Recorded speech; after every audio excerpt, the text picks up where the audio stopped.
I have suffered from post-traumatic stress disorder for many years, since 1997, and I struggled through it without even knowing I had it. Some of it was combat related. I am a Navy veteran. Some of it come from my childhood. Severely abused as a child. I was only child, and I was born to my mother was a heroin addict. And the symptoms of that was just, you know, I've left wreckage everywhere in my life, you know, through drugs and alcohol addiction, you know, relationships.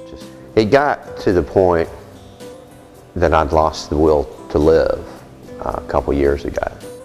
I had a significant other that stepped in. She got in touch with the suicide prevention hotline with the VA.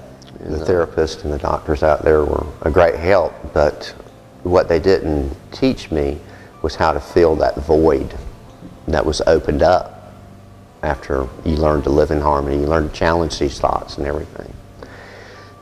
I got out and I was doing good, and then things started piling up on me again, especially over the holidays, and I had another relapse, and I came here and talked to Mike Moffat, and I said, I'd like to get into your program.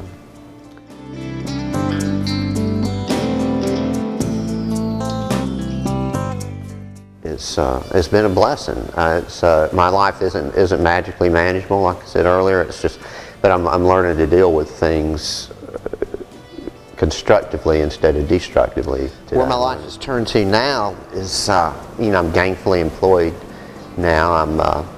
I'm working with a major electrical contractor here in town as a superintendent.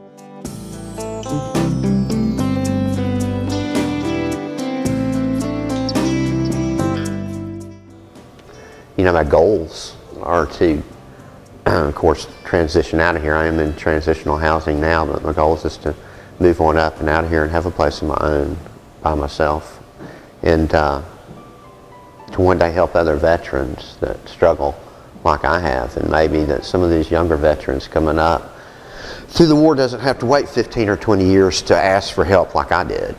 You know, maybe they can see, they don't have to wait till they're 52 years old to get help.